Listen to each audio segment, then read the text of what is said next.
जय हिंद दोस्तों, मैं नवीन शर्मा आप सभी का स्वागत करता हूं। आशा करता हूं आप सब एकदम अच्छे हैं, एकदम बेहतरीन हैं। सभी प्यारे बच्चे बताएंगे आप सब कैसे हैं। सारे दोस्त बताएंगे आप सब कैसे हैं।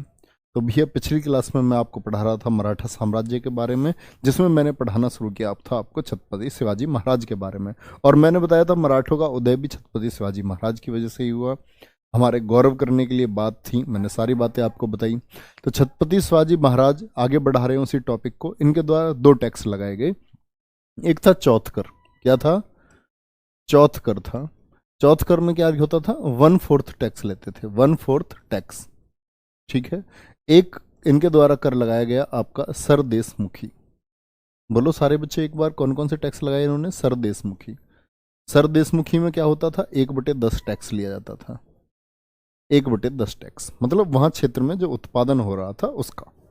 ओके। तो दरअसल में ये क्या था, जैसे मान के चलो जब बाजीराव आएंगे तो ये लोग हैदराबाद के निजामों को हरा देंगे 1728 में। तो जिस क्षेत्र को अधीन कर लिया, जीत लिया, उस क्षेत्र पर क्या लगा दिया? सरदेशमुखी। बोले कि भाई अब आप मराठों के अधीन हैं, आपकी रक्षा अब आगे से हम करेंगे, तो हमको क्या टैक्स चाहिए। और किस नाम से लिए जाते थे? सरदेशमुखी नाम से और चौथकर के नाम से। ठीक है, कोई दिक्कत? बहुत बढ़िया, वेरी गुड। आगे चलेंगे, आगे आ जाओ आगे। छत्रपति शिवाजी द्वारा लगाए गए कर। बच्चे प्लीज रिक्वेस्ट है आप लोगों से, वैलेंटाइंस जैसी चीज कोई नहीं लिखे। आप सेलिब्रेट करें, बहुत अच्छी बात है। जिसको जैसा लगता है अच्छे से सेलिब्रेट करो। कमेंट सेक्शन में मत लिखो प्लीज, है ना। और आप लोग पढ़ो अच्छे से, हम्बल रिक्वेस्ट है एक आप लोगों से। आगे आएंगे भैया, छत्रपति शिवाजी का अष्टमंडल।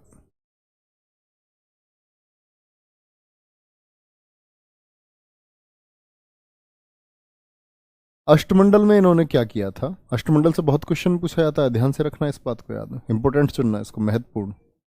अष्टमंडल में छत्रपति शिवाजी ने क्या किया महाराज ने, कि 8 लोगों की एक मंत्री परिषद बनाई और बोली ये 8 लोग मेरे प्रमुख लोग हैं, जो भी मेरे डिसीजन होंगे वो 8 लोग ये मिल करके लेंगे।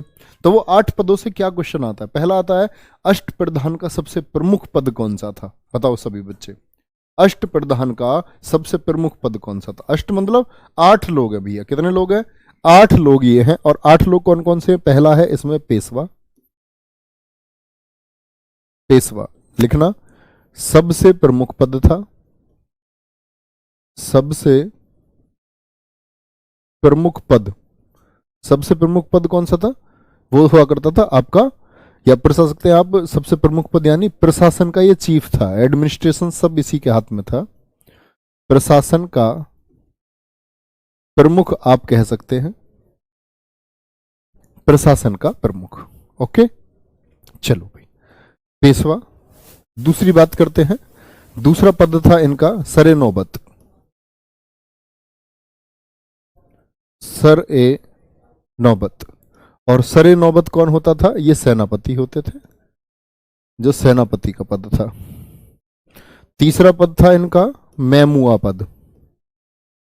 मैमुआ पद बोल सकते हैं, या मैमुआ दार भी हम लोग कह सकते हैं। मैमुआ दार ये दरअसल में कौन था? ये अमात्य भी कहते हैं इसको। और इसका काम था इनकम एक्सपेंडिचर देखने का। आय व्यय, आय व्यय का जो लेखा जोखा है उसको कौन देखता था? अमात्य देखा करता था। 3 लोग हैं, याद रखेंगे। पेशवा सबसे प्रमुख हो गया आपका। एक था सेनापति सरे नौबत। ममुआदार को अमात्य कौन होते थे? जो आय व्यय का लेखा जोखा रखते थे।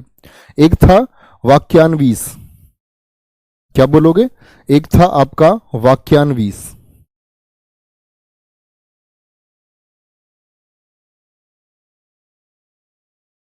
वाक्यान्वीस।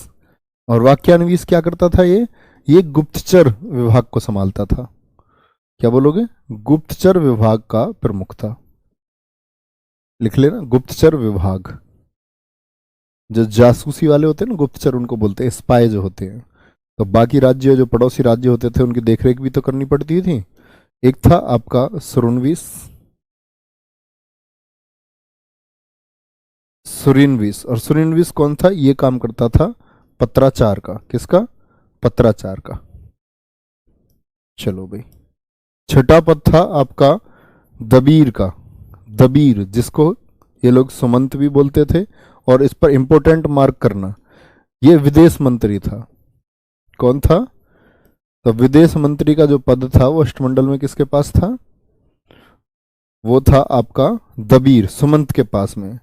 एक था सदर, जिसको हम पंडित राव बोलते हैं, पंडित राव। इनके पास क्या जिम्मेदारी थी? जितने भी दान के काम हैं या जितने भी धार्मिक काम हैं, दान कितना दिया जाएगा, कैसे दिया जाएगा, राजा दान देंगे तो किस तरह देंगे। सदर हो गया। आठवां था इसमें न्यायाधीश, जो न्याय विभाग का प्रमुख था। तो ये शिवाजी के अष्टमंडल में 8 प्रमुख लोग थे। क्या बोलोगे? छत्रपति शिवाजी महाराज के अष्टमंडल में 8 प्रमुख लोग थे। ठीक है, कभी गलत मत करना भैया। पेशवा, सरे नौबत, मौमादार, आपका वाक्यान्वीस, सुरुणवीस है। फिर कौन था? आपका दबीर, दबीर को याद रखेंगे, सुमंत है, प्रमुख पद याद रखना। 2 बहुत महत्वपूर्ण है, पेशवा, ठीक है, मौमादार और आपका दबीर, सॉरी 3, तीनों बहुत महत्वपूर्ण है। सर आपसे अनुरोध है 2 मिनट का मौन उन वीर जवानों के लिए जिन्होंने आज अपने प्राण त्याग दिए हैं। बच्चे हम मौन रख चुके हैं, एक बार फिर से मौन रखेंगे। सुबह की शायद आपने क्लास नहीं देखी है 9 बजे, फिर से रख सकते हैं बच्चे। ऐसे जवानों की आत्मा, उनके परिवारों की शक्ति देने के लिए कि उनके परिवार को सुदृढ़ हो। जहां कहीं भी आप बच्चे हैं, एक बार खड़े होकर उनकी आत्मा की शांति के लिए मौन रख के बोलेंगे ओम शांति। भगवान उनके परिवार को हर दुख सहने की क्षमता प्रदान करे। बहुत अच्छे गुडिया, बहुत शानदार। सुबह मैंने हिंदी की क्लास में बोला था, और आप लोगों को मतलब नहीं भूलना चाहिए, ये इतना बड़ा एहसान है इन वीर सपूतों का। ये जो एहसान, जो ऋण हमारे ऊपर है, इस मातृभूमि पर जो इनका कर्ज है वो चुकाया नहीं जा सकता है। ठीक है, क्या बोलेंगे? ये 8 पद थे किसके? अष्टमंडल के। 8 पद ये अष्टमंडल के हैं। चलो आगे आ जाओ। छत्रपति शिवाजी महाराज के बारे में इतना ही था जो आप जानेंगे सारे। आप कभी भी पूछे अष्टमंडल का निर्माण किसने किया, तो छत्रपति शिवाजी महाराज ने किया था, है ना। चलो नेक्स्ट आगे चलेंगे। छत्रपति शिवाजी महाराज, कमेंट सेक्शन में बताएंगे कि उनकी मृत्यु कब हुई थी। उनकी मृत्यु कब हुई थी लिखना। छत्रपति शिवाजी के बाद में उत्तराधिकारी,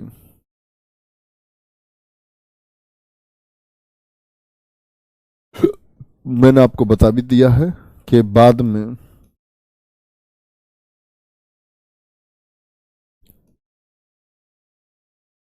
उत्तराधिकारी कौन बने?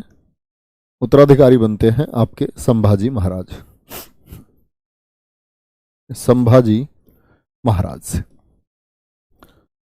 बहुत कम पढ़ा होगा आपने संभाजी महाराज के बारे में। एक बड़े वीर लड़ाके के नाम से जाने जाते हैं, और 1680 से लेकर के 1689 तक इन्होंने रूल किया। तो इनको हम क्या बोलेंगे? छत्रपति शिवाजी के बाद में ये सेकंड छत्रपति हैं। कौन थे ये? दूसरे छत्रपति हैं। ठीक है, और ये बात मैं आपको बता चुका हूं कि ये किसके पुत्र हैं। ये छत्रपति शिवाजी महाराज जी की जो पत्नी थी साईबाई, साईबाई के पुत्र हैं। किसके पुत्र हैं? लिख लेना इस बात को भी, साईबाई के पुत्र।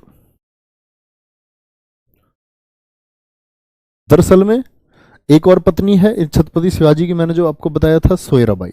कौन है? एक और पत्नी थी इनकी, सोयराबाई। और सोयराबाई का पुत्र था राजा राम, जो मैंने पिछली क्लास में शायद आप लोगों से क्वेश्चन भी पूछा था कि राजा राम किसके पुत्र हैं, या सोयराबाई के पुत्र का क्या नाम है, ऐसा कुछ पूछा था मैंने आपसे। तो सोयराबाई का पुत्र है राजा राम। तो ये भी तो बेटा है छत्रपति शिवाजी महाराज का, और इधर एक बेटा है संभाजी महाराज। कुछ लोग चाहते थे कि बड़ा है इनमें कौन? बड़ा है इनमें संभाजी महाराज। कुछ लोग चाहते थे कि राजा राम गद्दी पर बैठे, तो उसके लिए साजिशें होती हैं। लेकिन सेनापति, अभी मैंने पद बताया ना, एक सेनापति हैं इनके मराठों के, मोहिते सेनापति, नाम है मोहिते, मामा है राजा राम के। लेकिन वो जानते थे कि राजा राम को गद्दी पर नहीं बैठना है, तो उस अभियान को विफल कर देते हैं, और गद्दी पर किसको बैठाते हैं? संभाजी महाराज को नियुक्त कराते हैं, क्योंकि वास्तविक हक किसका था? संभाजी महाराज का। ठीक है, न्यायाधीश का क्या काम होता था? बच्चे गौरव सिसोदिया पॉलिटी नहीं पढ़ते हो, न्यायाधीश का क्या काम है? वो न्याय विभाग का प्रमुख था। क्या सुधार हो सकते हैं, लोगों को कैसे दंड देना है, न्यायाधीश का काम नहीं जानते। सर जी जीजाबाई कौन थी? शर्म आनी चाहिए तुझे, तो इस देश में पैदा हुआ, भारत में है। जो ये पूछ रहा है ना जीजाबाई कौन थी, तुम्हें शर्म आनी चाहिए। तुम कल को ये भी पूछोगे, कल को ये भी पूछोगे, तुम एक दिन ऐसा आएगा कि भगत सिंह कौन थे। वो कहते हैं ना, वो ब्लड में सर्कुलेशन किसी किसी का होना बंद हो जाता। पबजी के बारे में सब पता, पबजी में कौन कौन सी गोली मिलती है?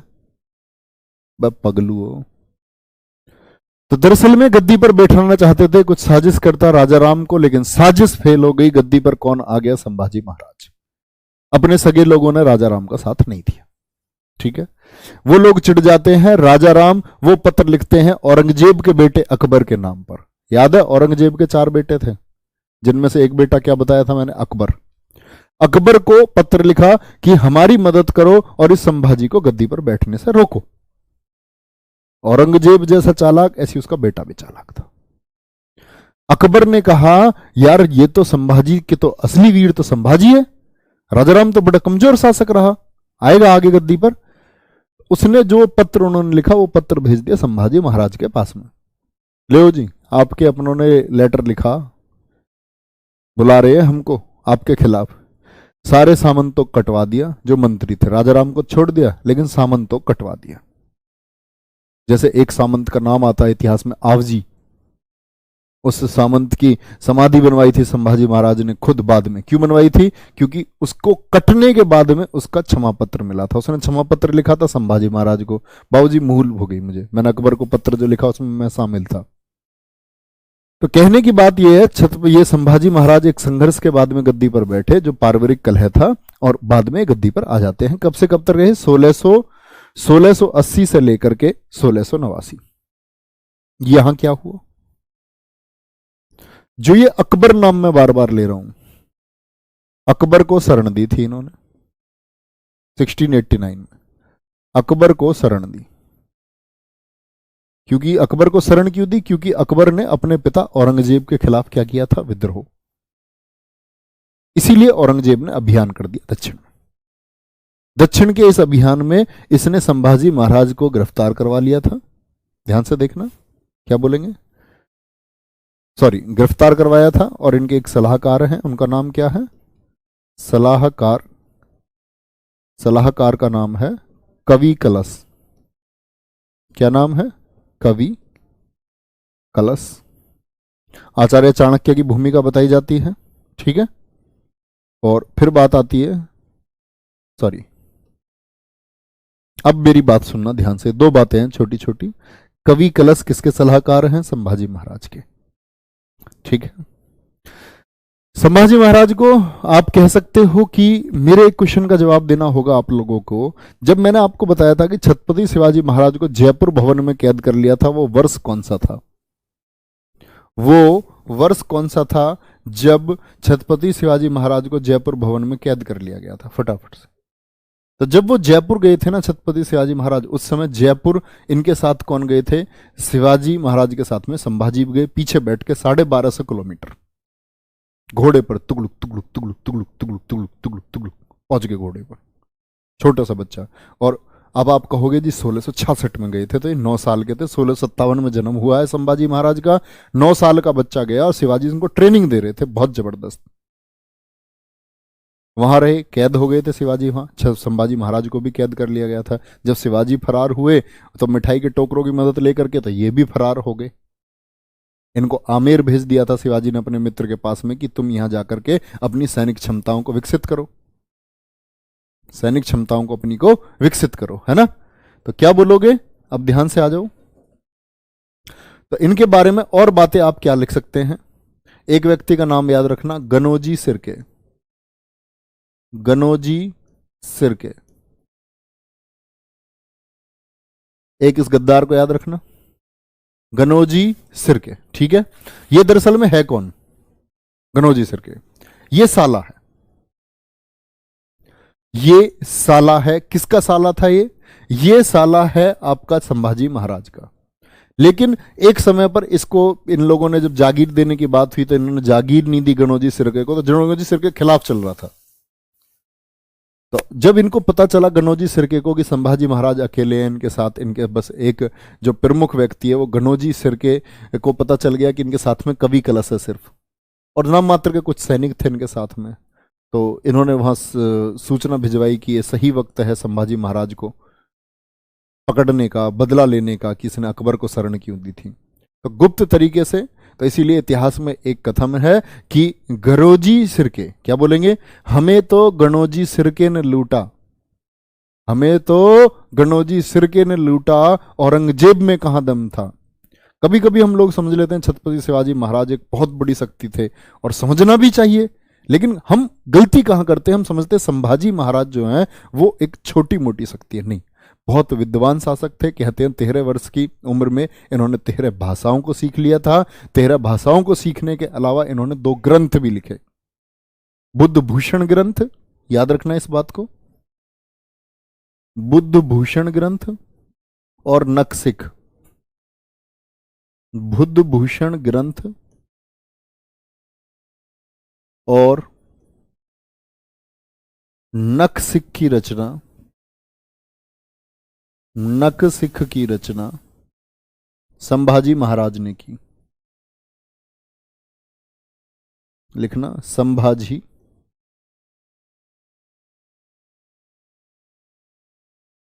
महाराज ने की। ठीक है भैया, यहां लिखना। औरंगाबाद का किला छत्रपति शिवाजी महाराज के बाद में जीता था इन्होंने धन के लिए। औरंगाबाद का किला लूटा, औरंगाबाद महाराष्ट्र का किला लूटा इन्होंने, है ना। औरंगाबाद महाराष्ट्र का किला लूटा। तो औरंगजेब था उस समय, औरंगजेब को एक खबर मिली कि औरंगाबाद का किला लूटा है, तो औरंगजेब ने वहां से भेजा था हुसैन अली खां को, और उसके बाद में हुसैन अली को हराया था, भाग गया था ये वापस, हराया था। ठीक है भैया, छत्रपति संभाजी महाराज की बात चल रही है। यार तुम लोग जो है ना, कोई कोई बच्चा बड़ा कमजोर है। एक बच्चा पूछ रहा, सर संकित चौधरी पूछ रहे छत्रपति शिवाजी एक उपाधि थी या नाम था। बच्चे पिछली क्लास तो करो मेरे दोस्त। जब मैंने बताया शिवाजी ने अपना राज्याभिषेक किया तो उन्होंने छत्रपति उपाधि धारण की। अगर आप पिछली क्लासेस मेरे लड्डू कर लेते तो आज आपको ये प्रश्न पूछने की जरूरत ना पड़ती। क्रम से क्लासेस करो, बीच में मत आओ कूद के, लाला गलत बात है। सर जी सेकंड छत्रपति हैं क्या ये? हाँ, क्यों नहीं है सेकंड छत्रपति, लिखा हुआ नहीं है। पहले छत्रपति छत्रपति शिवाजी महाराज हैं, दूसरे छत्रपति आपके संभाजी महाराज हैं, तीसरा छत्रपति राजा राम होगा। ठीक है, क्रम से पढ़ते चलेंगे। और बोलो सर जी छत्रसाल कौन था? छत्रसाल बेटा मस्तानी का पापा है। मस्तानी आएगी जब बाजीराव प्रथम 1720 से 40 को पढ़ोगे। चलो एक बार थम्स अप करके बताओगे राइटिंग समझ में आ रही है आप लोगों को या नहीं आ रही है, बताएंगे। चलो बहुत बढ़िया भैया, चलो चलो बहुत बढ़िया, कोई दिक्कत तो नहीं। हाँ, पेशवा को प्रधानमंत्री भी कहते थे। पवन कुमार मौर्य जी बिल्कुल प्रधानमंत्री बोलते थे भैया, प्रमुख था वो। चलो, औरंगाबाद का किला लूटा और हुसैन अली को हराया था। किसने हराया था? छत्रपति शिवाजी महाराज ने। तो अब आप समझ गए होंगे इनके बारे में सारी बातें। 1689 में क्या हुआ, यहां इनको कैद कर लिया गया। सेना आती है, धोखा किसने दिया? गणोजी सिरके ने, गद्दार ने। और धोखा देने के बाद इनको क्या बना लिया गया? बंदी बना लिया गया। 1689 में हत्या औरंगजेब ने करवा दी। किसने करवा दी? औरंगजेब ने करवा दी। हत्या औरंगजेब ने करवा दी। कोई दिक्कत? औरंगजेब ने बंदी बना लिया तो 3 शर्तें रखी। 3 शर्तें रखी, मराठा मेरे अधीन कर दो, मराठा मेरे अधीन कर दो, मतलब पूरे महाराष्ट्र में से जो मराठा साम्राज्य है इसको मेरे अधीन करो। लिखना मत इसको, बस समझो, मराठा मेरे अधीन करो। जो लूट का माल है, जो औरंगाबाद किले में लूटा है, उस लूट के माल को दे दो, लूट का माल बता दो, और बताओ तुम्हारे साथ इसमें कौन कौन था, तुम्हारा साथ किस किस ने दिया। दूसरी शर्त, तीसरी शर्त रखी धर्म परिवर्तन की कि मुस्लिम बन जाओ और मैं तुम्हें, मेरे साथ मिल जाओ, मैं तुम्हें इतनी मजबूती दूंगा जितनी आपने सोची भी ना हो। वक्त दिया गया सोचने का, किसको, बंदी कौन कौन है, संभाजी महाराज और कवि कलश, दोनों को बंदी बना करके पूछा जा रहा है। इन्होंने बोला नहीं, इन तीनों में से कुछ भी संभव नहीं है। एक शर्त, दो शर्त, तीन शर्त, कुछ भी नहीं है। नाखून उखाड़ने शुरू हुए। पहले दिन नाखून उखाड़े गए, एक हाथ के, दोनों के, एक के नहीं दोनों के। दूसरे दिन दूसरे हाथ के नाखून उखाड़े गए। तीसरे दिन उंगलियां काटी गई एक हाथ की। चौथे दिन ये उंगलियां काटी गई। पांचवें दिन कहते हैं पैर के पंजे उखड़ने शुरू हुए और पैर की उंगलियां कटनी शुरू हुई। छठे दिन पैर की दूसरे की उंगली कटनी शुरू हुई, कलाई कटनी शुरू हुई, हाथ कटने शुरू हुए, बाल उखड़ने शुरू हुए, खाल उतारनी शुरू हुई। आंखों में जलती सलाखें कवि कलश की में दे दी गई संभाजी महाराज के सामने। संभाजी महाराज की भी आंखों में जलती सलाखें दे दी गई। बताओ, 30 दिन तक औरंगजेब ने इनको काटा। और एक लड़का हमारी क्लास का हमसे यह कहता है कि सर जी आपकी क्लास में मुझे एक धार्मिक बू आई औरंगजेब को पढ़ाते समय।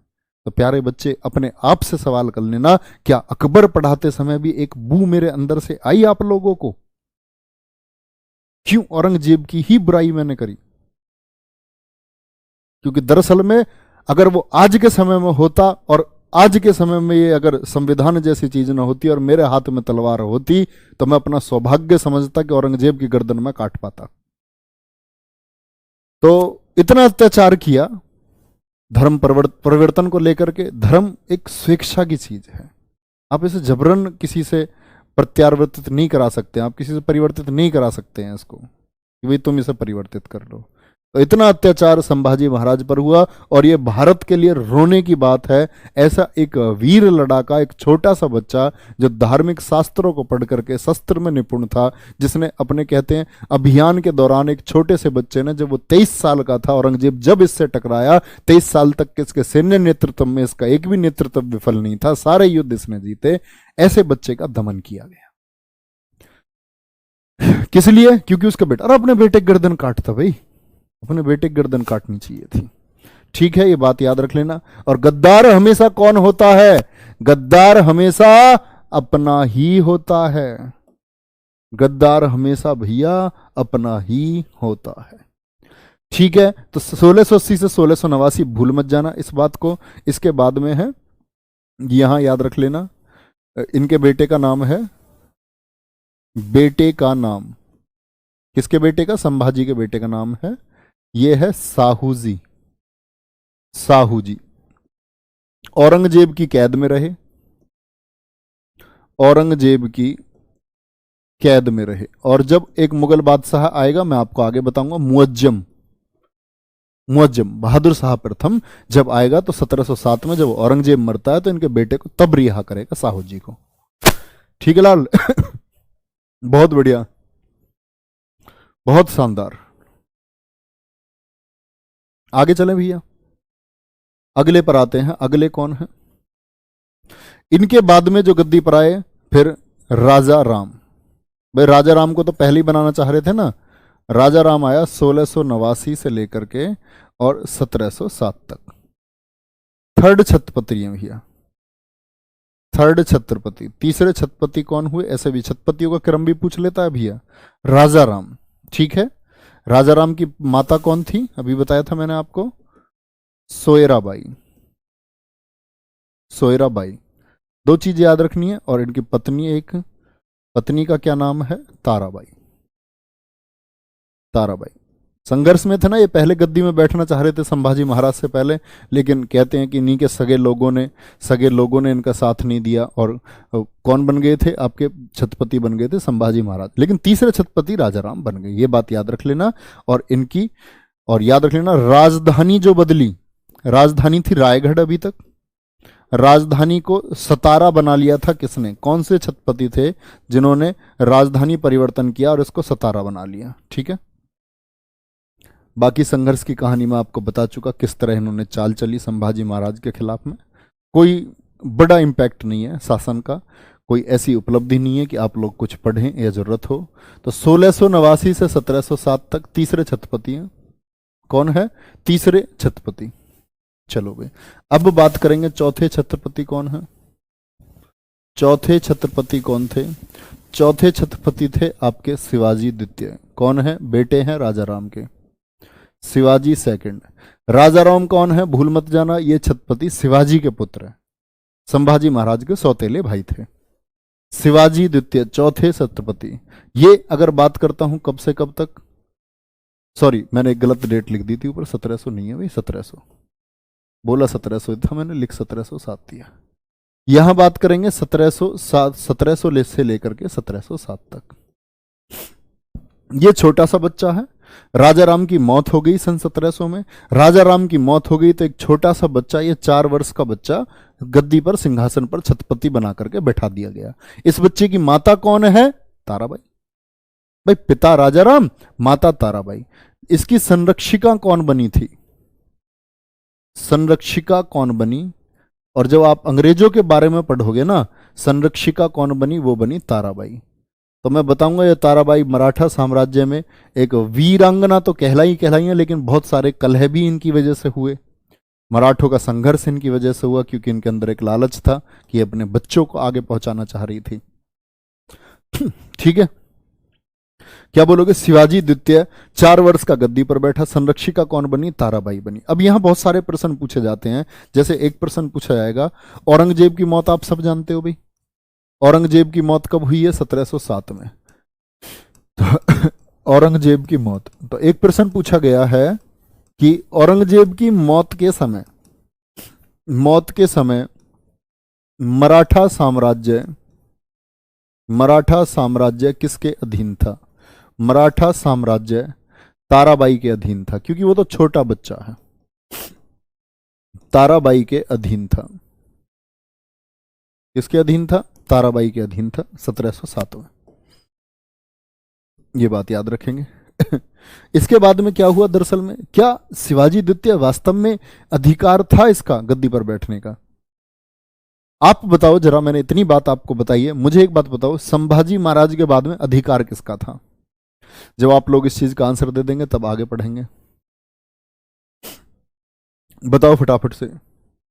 संभाजी महाराज के बाद में सलोनी सैनी, सर मेरा नाम लेकर गुड़िया बोल दो। बहुत बहुत स्वागत है गुड़िया। गौरव से सोदिया सी, बहुत बढ़िया, आप भी मेरे फेवरेट हो। चलो बोलो फटाफट आंसर करो भी, आप लोग कमेंट लेट आएंगे। मैंने बोला चौथे छत्रपति शिवाजी द्वितीय हो गए, यहां तक की बात में कोई दिक्कत? अब यहां बात आएगी साहूजी महाराज। 5वें छत्रपति कौन हुए? साहूजी महाराज। वही बच्चा बता पाएगा जो क्लास को ध्यान से सुन रहा होगा। 1707 से लेकर के 1749 तक। बहुत बढ़िया, साहू जी होने चाहिए थे सर, बहुत गजब गजब गजब, बहुत शानदार। तो दरअसल में साहू जी तो कैद में थे, साहू जी हो कैसे जाते? समस्या तो ये थी ना। और मराठों ने कोई संघर्ष नहीं किया उस समय पर कि साहू जी को छुड़ाएं। छुड़ाए कौन? क्योंकि कंट्रोल राजा राम के हाथ में आ गया सन 1700 से, तो 1689 से। तो उन्होंने सोचा अब अगर उसको छुड़ाएंगे तो वो कल को गद्दी मांगेगा, तो अपने बच्चों के लिए कर रहे हैं, ताराबाई अपने बच्चों के लिए कर रही हैं। छत्रपति साहू जी महाराज जो संभाजी महाराज के पुत्र हैं, ये रिहा हो जाते हैं 1707 में कैद से आजाद, क्योंकि औरंगजेब मर चुका है। कैद से आजाद किसने रिहा किया था? कैद से आजाद किया मुअज्जम ने। और मुअज्जम भूल तो नहीं जाओगे किसको बोलते थे? वही है मुअज्जम जो साहे बेखबर है, साहा ए बेखबर है, मुअज्जम ने किया। क्या बोलोगे? बहादुर साहब प्रथम, जिसका नाम हम लेते हैं। तो वापस आते हैं, गद्दी के असली हकदार हैं कहते हैं, तो उत्तराधिकार का युद्ध हुआ। उत्तराधिकार का युद्ध हुआ तो उत्तराधिकार का युद्ध कब हुआ? सन 1707 में।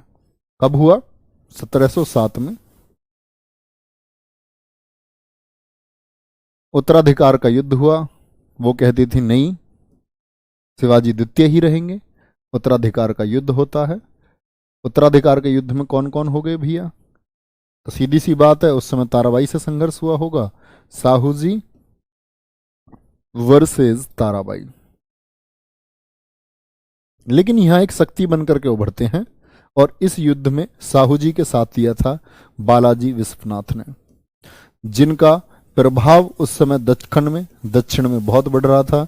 ब्राह्मण राजघराने से संबंध रखते थे, ब्राह्मण हैं, और इसके साथ ही यही लोग होंगे जो आपके आगे पेशवाई को चलाएंगे। किसको चलाएंगे? पेशवाई को। सॉरी, एक चीज मिस कर गया था बीच में, उसको नोट कर लेना। पेशवाई से मुझे ध्यान आया कि मैंने ये तो बता दिया था आपका अष्टछाप। अष्टछाप का निर्माण तो शिवाजी ने किया था, याद रख लेना। जो संभाजी महाराज थे ना, संभाजी महाराज में लिख लेना भैया, संभाजी ने अष्टछाप को नष्ट कर दिया था, अष्टछाप को खत्म कर दिया था, क्योंकि उसमें आंतरिक कलह होने लगी थी, पॉलिटिक्स होने लगी थी, रवैये की वजह से चलते हुए उन्होंने बोला अष्टछाप की जरूरत नहीं है, मैं खुद मॉनिटरिंग करूंगा।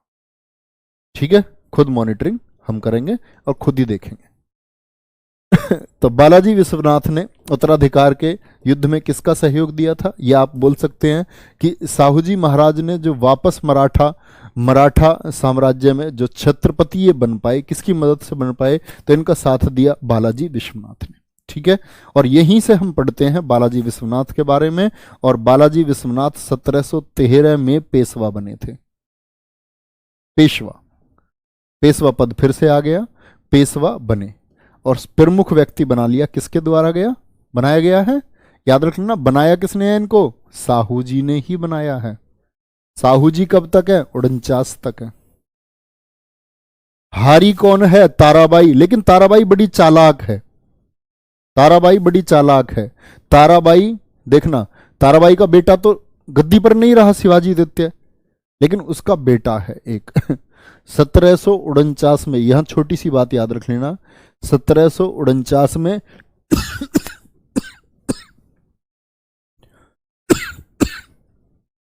1749 में क्या बता रहा था मैं आपको? छत्रपति रामराज बन गया था। रामराज बन गया था, सॉरी। और रामराज जो ये छत्रपति बना है, ये रामराज है आपका, याद रख लेना, ताराबाई का पोता। ताराबाई का पोता। क्यों जी, ये क्यों बना? क्योंकि भैया ये जो आपके साहू जी महाराज थे ना, इनके संतान नहीं थी। साहू जी महाराज के कोई संतान नहीं थी, तो इनकी संतान नहीं है, इसीलिए इनसे कहा था ताराबाई ने, भाई कोई बात नहीं, तेरे बच्चे नहीं है, हमारा पोता तो है शिवाजी सेकंड का बेटा, इसे ही गोद ले ले। तो इसने चाल चली थी, बाद में मिलकर इसने फिर विद्रोह किया था। ये सब जानोगे जब मैं आपको आंग्ल मराठा युद्ध बताऊंगा। क्या बताऊंगा? अंग्रेजों और मराठों के बीच के युद्ध। ठीक है, चलो। माता सोयराबाई, क्या गलत लिख दिया? कुछ गलत लिख दिया क्या मैंने?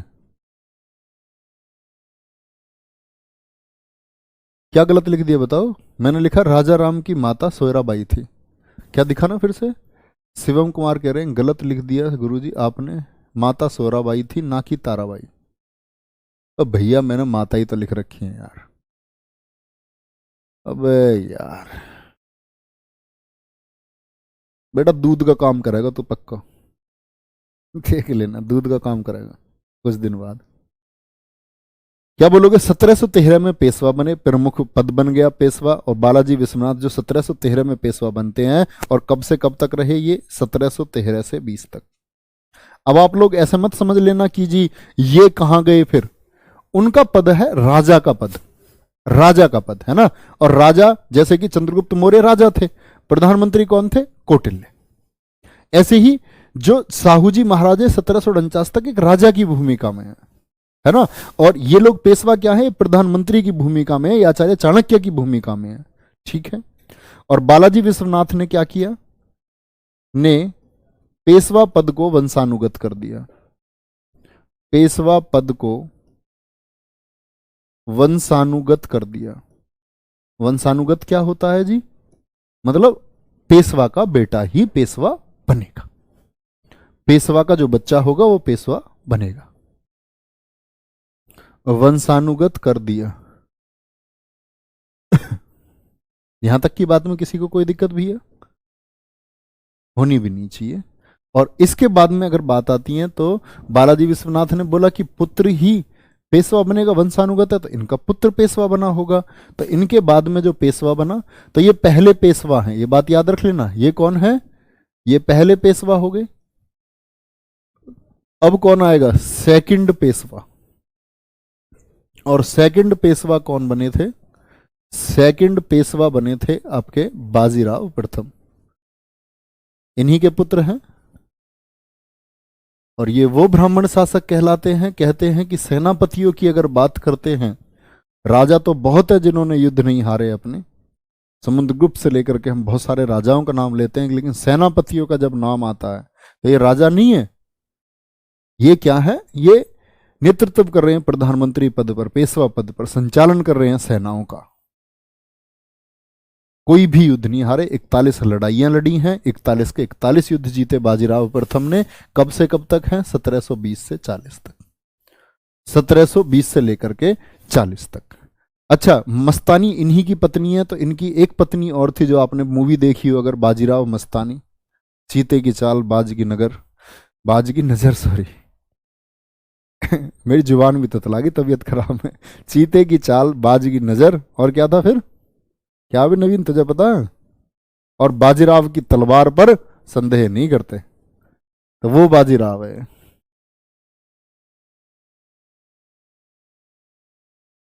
इस करना अगर खता है तो फिर सजा दो हमें, ये किसका डायलॉग है? मस्तानी का। इन्हीं की दो पत्नी थी, दोनों प्रमुख है इतिहास में। कौन सी पत्नी है? एक काशीबाई, पहली पत्नी है इनकी काशीबाई, और दूसरी पत्नी है मस्तानी, दोआब क्षेत्र की मस्तानी, छत्रसाल की बेटी। जो एक बच्चा पूछ रहा था क्लास शुरू होते ही छत्रसाल कौन है, तो ये है भैया, छत्रसाल की पुत्री थी ये। ठीक है। बाजीराव प्रथम 1720 से 40 तक एक शानदार सेनापति का क्रेडिट इनको दिया गया। सेकंड पेशवा इनको हम बोलते हैं। सबसे प्रमुख अभियानों में कौन सा आता है? एक हैदराबाद की निजाम शाही, जिससे ये डरते हैं और इतिहासकार लिखते हैं उस समय के शासकों में किसी के बस की नहीं था कि वो हैदराबाद के उस निजाम शाह निजामुल मुल्क से टकरा सके, लेकिन अपितु बाजीराव प्रथम टकराया और उसे हराया भी। क्योंकि ये चाहते थे दिल्ली, टारगेट था दिल्ली, दिल्ली पहुंचना है। उधर कौन है दिल्ली में? मोहम्मद शाह रंगीला है। मोहम्मद शाह रंगीला का पता चला, उधर से बाजीराव प्रथम आएगा, तो हैदराबाद उनके अधीन थे। अवध ववध के सब स्वतंत्र हो गए थे रंगीला के समय पर। सादत खान हो गया, जैसे उसने आपके किसकी, अवध की स्थापना की थी। चिंकलिज खान हो गया था आपका हैदराबाद में। तो उसने बोला कि इसको रोको, लेकिन ये बड़े जबरदस्त थे कि अपने बेटे को युद्ध में विजयी करके आपका वहां 10 से 15 हजार सैनिकों को वहां विजयी करके, ताकि उन लोगों को लगे कि बाजीराव यहाँ है। 500 सैनिक लेकर के 500 सैनिक लेकर के दिल्ली निकल गए थे। कहते हैं मोहम्मद शाह रंगीला दिल्ली को छोड़ करके भाग गया था, इतना खौफ था इसका। तो यहां देखो, सबसे इंपॉर्टेंट है इनका 1728 का पालखेड़ का युद्ध। क्या है? 1728 पालखेड़ युद्ध सबसे प्रमुख अभियान माना जाता है। और इस पालखेड़ युद्ध में क्या किया था इन्होंने? निजामुल मुल्क, हैदराबाद का जो था निजाम, क्या नाम था निजाम का? निजाम उल मुल्क को हराया। निजाम उल मुल्क को, निजाम उल मुल्क को हराया। ठीक है भैया जी, कोई दिक्कत इस बात में? सबसे इंपॉर्टेंट अभियान इनका माना जाता है। और यही इसके बाद में हुई थी मुंगी मुंगी सिवगांव की संधि। तो कई बार पूछा जाता मुंगी सिवगांव की संधि कब हुई थी? इस संधि में हुआ क्या था कि अब हैदराबाद वाला जो ये क्षेत्र है निजाम शाही, इनको भी अब सरदेशमुखी देना होगा। बिल्कुल बिल्कुल इन्हीं के नाम पर है भैया जी, अवधेश इन्हीं के नाम पर है। बाजीराव प्रथम जी को क्या कह सकते हैं? धुरंधर शासक है भैया, धुरंधर। मृत्यु कैसे हुई? तबीयत खराब हो गई थी इनको, जैसे मेरी तबीयत खराब है ना, मुझे भी ऐसा लगता है कि मेरा भी समय आलिया दीख है। चलो, लेकिन मुझे फिर एक बात याद आती है, जो मैंने स्टोरी शेयर करी वो। कह दो मुकद्दर से अकेला नहीं हूं मैं, दुआओं का काफिला मेरे साथ चलता है। ठीक है भाई, मुंगी सिव गांव की संधि हुई, निजामुल मुल्क को हराया। 1728 में पालखेड़ का युद्ध हुआ। 1739 में अपने बेटे को भेजा था। 1739 में हुई थी बसीन संधि।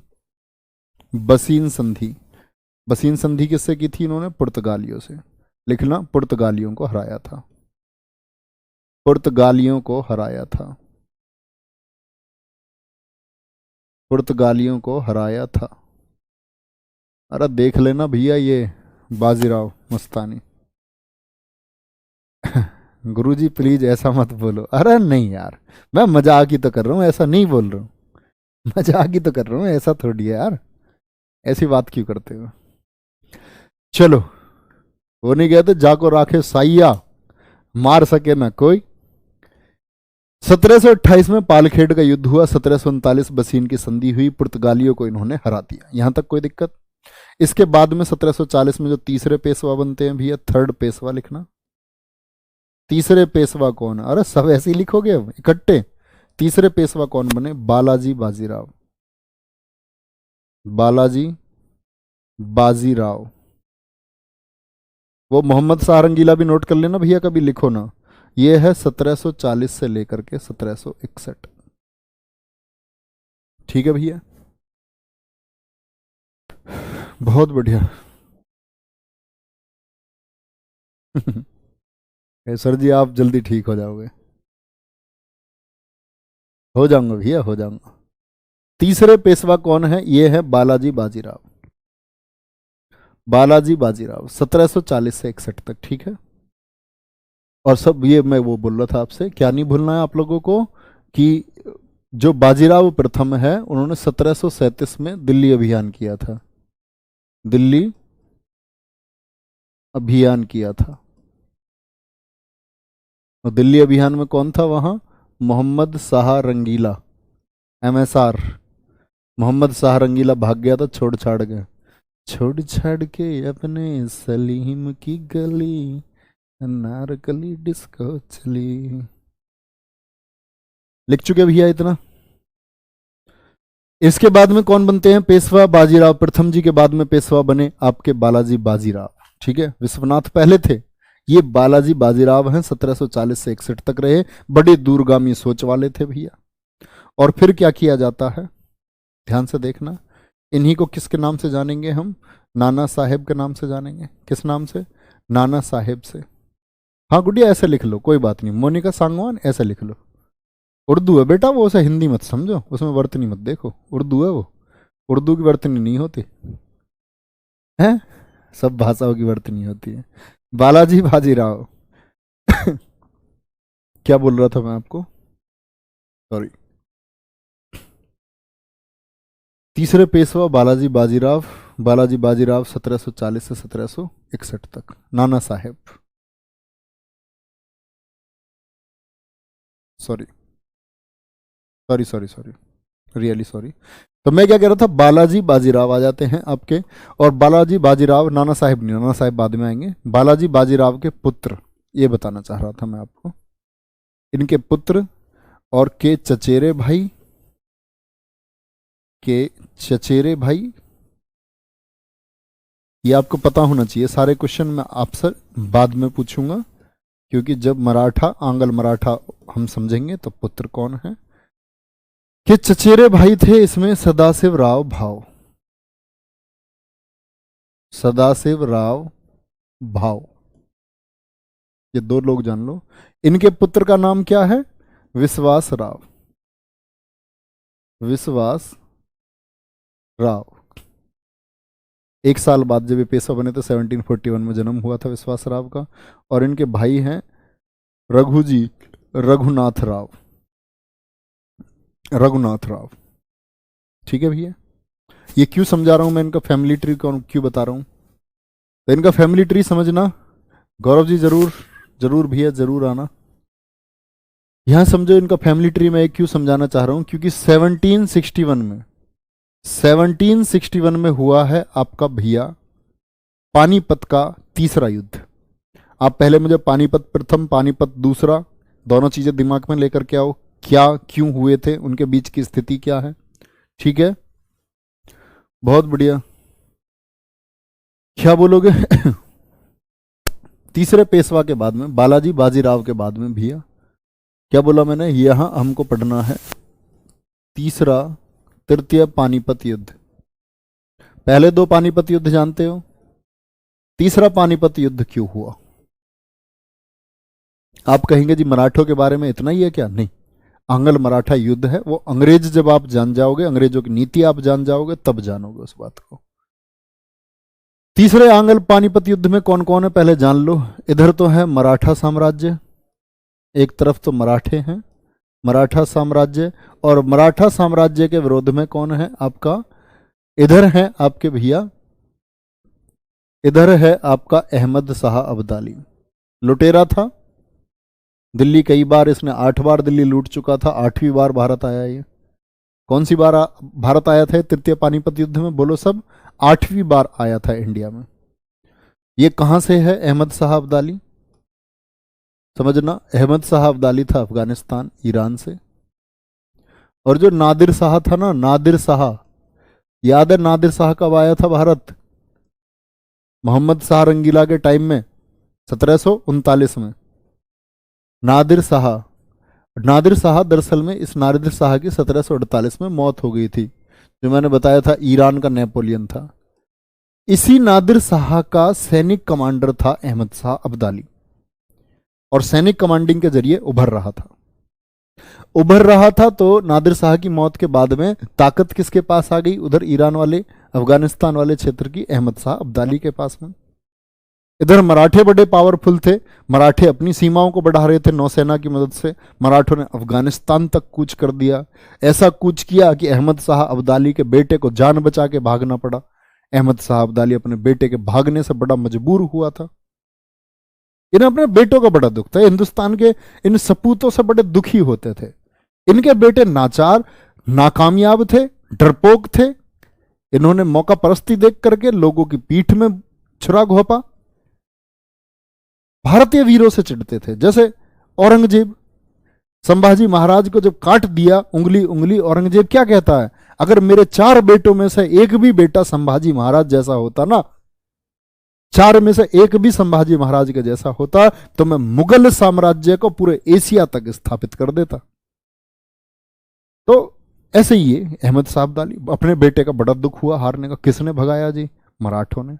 मराठों में कौन है जी? कहता जी उधर आपके वो आ गए हैं बालाजी, बालाजी की वजह से हुआ है।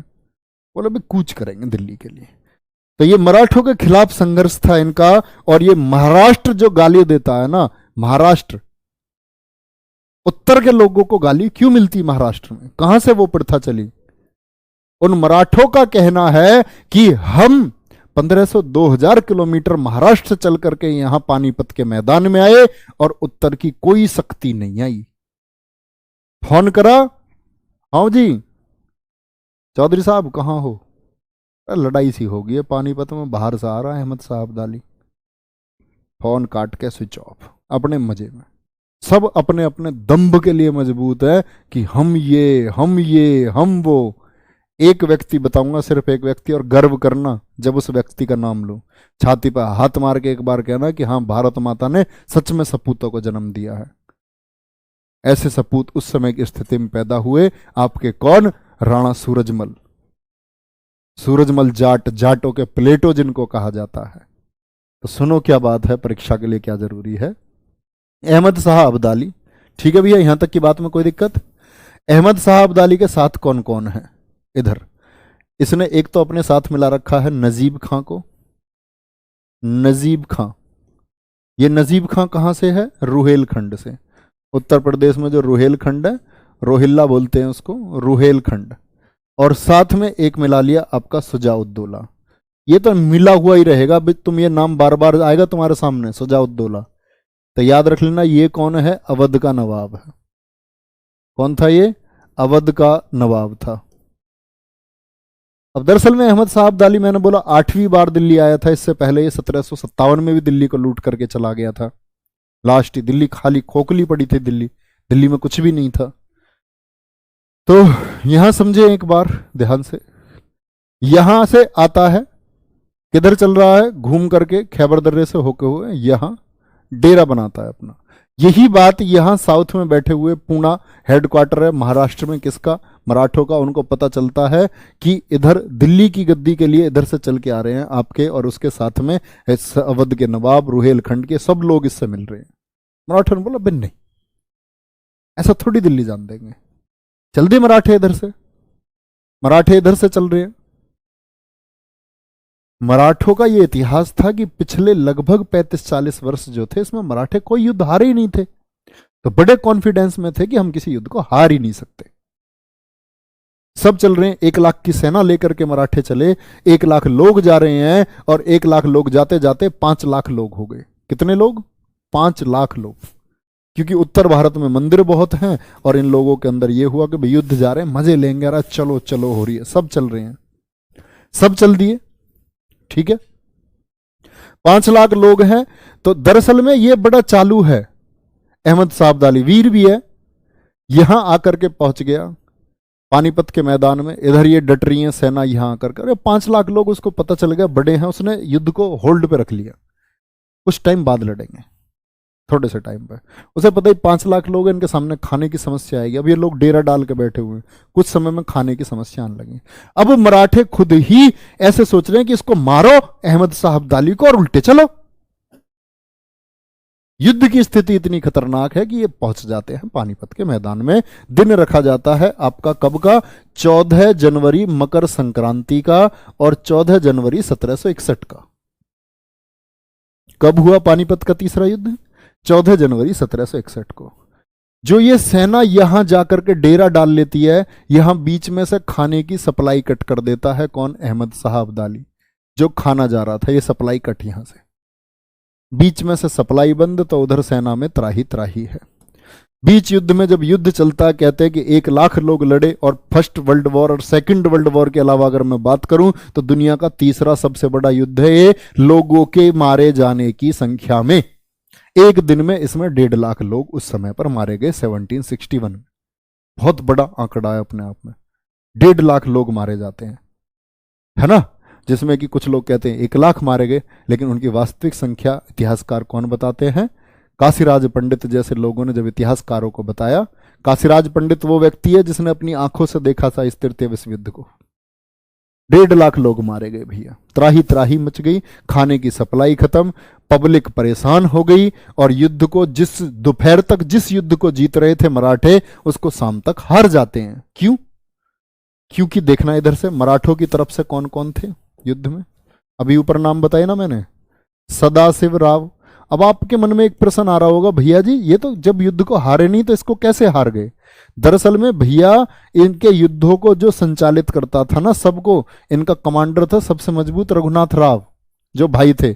लेकिन रघुनाथ राव भी गद्दी को चलते हुए लालच में आ जाते हैं, उनके अपने अपने जो हित की चीजें हैं उनको पेश करने लगते हैं, और उनको ये मानते नहीं है। वो मैं आंग्ल मराठा जब पढ़ाऊंगा तब पढ़ाऊंगा कि क्या कैसे अंग्रेजों ने इनके बीच फूट डाली, कैसे ये अंग्रेजों से मिले रघुनाथ राव या बाकी लोग। तो सदाशिव राव और विश्वास राव थे, और सदाशिव राव कौन थे? ये सेनापति थे। तो कोई भी पूछे मराठों की तरफ से सेना का नेतृत्व किसने किया था, तो सदाशिव राव ने। बच्चा है भैया 30 साल का, 30 ईयर का बच्चा है सदाशिव राव, कोई बड़ा नहीं है। और विश्वास राव जो है ना, सदाशिव राव भाऊ भी लिखा मिलता है, भाऊ, और विश्वास राव 20 साल का बच्चा। ये कौन है? ये खुद बालाजी का पुत्र है। किसका पुत्र है ये? बालाजी बाजीराव का पुत्र है। और बालाजी बाजीराव का ये पुत्र क्यों भेजा उन्होंने इतना बच्चा? उन्होंने इसलिए भेजा कि युद्ध तो जीतना ही है, कमांडिंग सीख के आ जाएगा, सेना की कमांडिंग इस पे आ जाएगी, कोई दिक्कत नहीं है। रास्ते में भी अब उसमें युद्ध होते होते में कहते हैं कि विश्वास राव घोड़े से गिर गया, और हाथी से गिर गया। तो सदाशिव राव भाव इसको देखने के लिए अपने हाथी से उतर गए, और उधर देखा लोगों ने कि सेना जो हमारे सेनापति हैं वही हाथी पे नहीं है। उन्होंने सोचा मर गए हैं, भगदड़ मच गई सारी सेना में। और ये लोग जब भाग रहे थे ना दिल्ली से वापस, तो कहते हैं कि इन्होंने अहमद शाह अब्दाली, नजीब खां और शुजा-उद-दौला की सेना ने भागते भागते मराठों को काटा। तो दक्षिण के लोगों ने हमारे यहाँ के लोग जो ऑटो चलाते हैं ना महाराष्ट्र में, उनमें उनको मार लगाई। क्या लगे कि भाई तुम कहाँ थे, तो उनके अंदर एक चिड़न की पैदा की लोगों ने नॉर्थ के लोगों के खिलाफ। ऐसा नहीं था। जब ये लोग जा रहे थे ना भैया, एक व्यक्ति को आप लोग भूल गए। जब ये लोग यहां से जा रहे थे, दक्षिण से जा रहे थे, और जब ये आगरा पहुंचे, कहां पहुंचे? आगरा। याद रख लेना, आगरा जो ये क्षेत्र है, इसको मैंने बताया कि हम लोग क्या बोलते थे, जाटलैंड के नाम से जाना जाता था। और आगरा में थे आपका कौन? यहां थे आपके सूरजमल, सूरजमल, सूरजमल जाट, जिनको हम क्या बोलते हैं? जाटों का प्लेटो, जाटों का प्लेटो इनको कहा जाता है। जब ये जा रहे थे तो यहां आगरा में ही मेल हुआ था किसका? सदाशिवराव भाव और सूरजमल जाट का।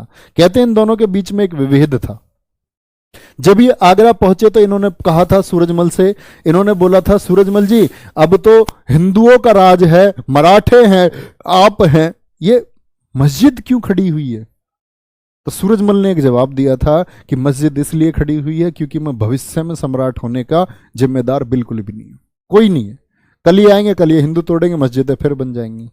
जैसे लाल किले की, जो आपका लाल किले में दीवाने खास था, उसको तोड़ने के लिए कहा सदाशिवराव भाव ने, बोले इसको तोड़ो, इसका जो सोना निकलेगा वो जो तोड़ने वाले होंगे उनमें ही बांटा जाएगा।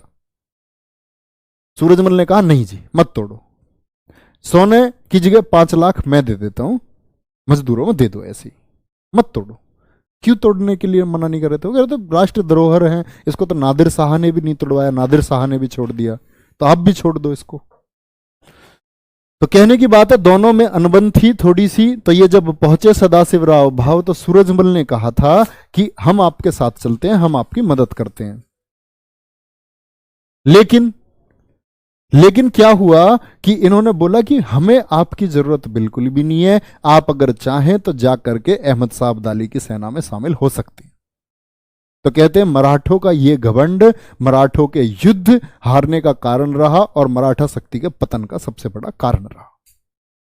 तो ये बात आप याद रख लेना। सूरजमल जाट, जाटों का प्लेटो हम इनको बोलते हैं, और यही वो व्यक्ति हैं जिन्होंने इस छोटे से, मतलब ये गलत बात थी हालांकि, लेकिन जो वापस बिलखती हुई सेना आ रही थी, वहां उस सेना को 6 महीने तक रोक करके उस सारी सेना को खाने पीने की व्यवस्था, सबकी दवाई पट्टी, सबका बढ़िया इंतजाम 6 महीने कर करके, और फिर अपने घोड़ों के द्वारा, अपने वाहनों के द्वारा इनको विदा करके अपने स्थानों पर पहुंचाया था।